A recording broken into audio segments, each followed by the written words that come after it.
Hello, everyone. So, before I read our read aloud book, I want to remind you of one that we have read multiple times before, and that is this one, The Three Little Pigs by Mara Alperin.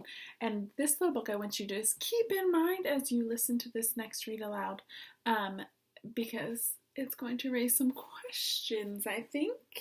So, keep that in mind. Here is the story. The true story of the Three Little Pigs. And this is as told to John Scieszka, illustrated by Lane Smith. Okay, so this book is by a wolf. Here we go, the true story of the Three Little Pigs. We'll see how it's similar or different to the Three Little Pigs. Everybody knows the story of the Three Little Pigs, or at least they think they do. But I'll let you in a little secret. Nobody knows the real story because nobody has ever asked my side of the story. I'm the wolf, Alexander T. Wolf. You can call me Al. I don't know how this whole big bad wolf thing got started, but it's all wrong. Maybe it's because of our diet. Hey, it's not my fault wolves can eat cute little animals like bunnies and sheep and pigs. That's just the way we are. If cheeseburgers were cute, folks would probably think you were big and bad too. Look at that massive cheeseburger. But, like I was saying, the whole big bad wolf thing is all wrong. The real story is about a sneeze and a cup of sugar. Here we see a sneeze and a cup of sugar. And it says, this is the real story. Way back in Once Upon a Time, I was making a birthday cake for dear old Granny. I had a terrible sneezing cold. I ran out of sugar. Just making a cake. So I walked down the street to ask my neighbor for a cup of sugar. Now this neighbor was a pig. He wasn't too bright either. He had built his whole house out of straw. Can you believe it? I mean, who in his right mind would build a house out of straw? So there's the wolf, Al, and there's the house of straw right there. So of course, the minute I knocked on the door, it fell right in. I didn't want to just walk into somebody's house, so I called, little pig, are you in? No answer. I was just about to go home without the cup of sugar for my dear old Granny's cake. That's when my nose started to itch. I felt a sneeze coming on. Well, I huffed and I snuffed.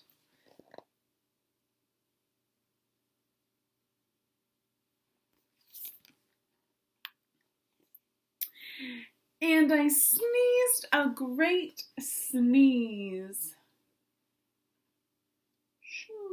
Sneezing down the house.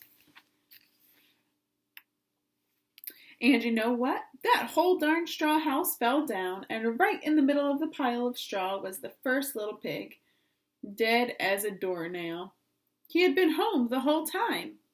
It seemed like a shame to leave a perfectly good ham dinner lying there in the straw, so I ate it up. Think of it as a big cheeseburger just lying there. Poor little guy. I was feeling a little better, but I still didn't have my cup of sugar, so I went to the next neighbor's house. This neighbor was the first little pig's brother.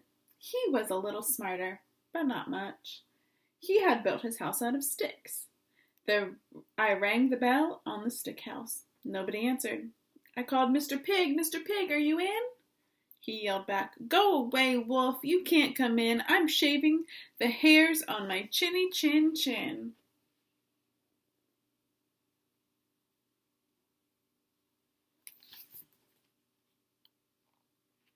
I had just grabbed the doorknob when I felt another sneeze coming on. I huffed and I snuffed, and I tried to cover my mouth, but I sneezed a great sneeze, And you're not going to believe it, but this guy's house fell down just like his brother's.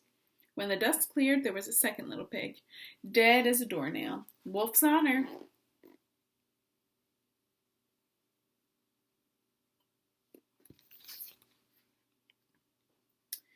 Now, you know food will spoil if you leave it out in the open, so I did the only thing there was to do. I had dinner again.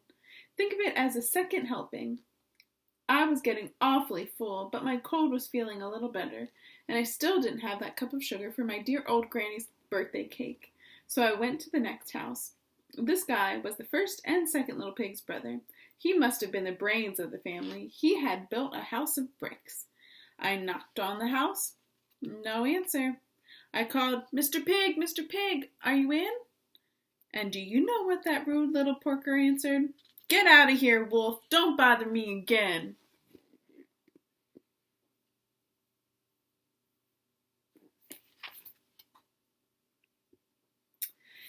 Talk about impolite. He probably had a whole sack full of sugar, and he wouldn't give me even one little cup for my dear sweet old granny's birthday cake. What a pig! I was just about to go home and maybe make a nice birthday card instead of a cake when I felt my cold coming on. I huffed, and I snuffed, and I sneezed once again. Then the third little pig yelled, and your old granny can sit on a pin.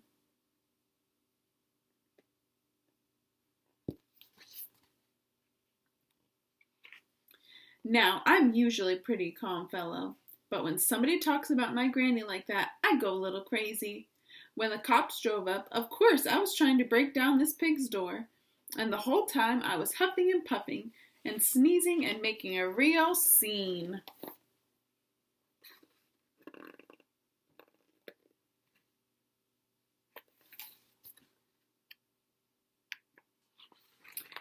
The rest, they say, is history. The news reporters found out about the two pigs they had for dinner. They figured a sick guy going to borrow a cup of sugar didn't sound very exciting, so they jazzed up the story with all that huff and puff and blow your house down, and they made me the big bad wolf. That's it. That's the real story. I was framed.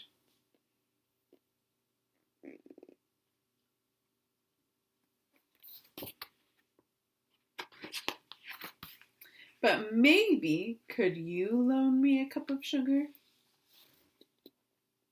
There he is, in prison. The end. Who do you think wrote this story, and which one do you think is the truth?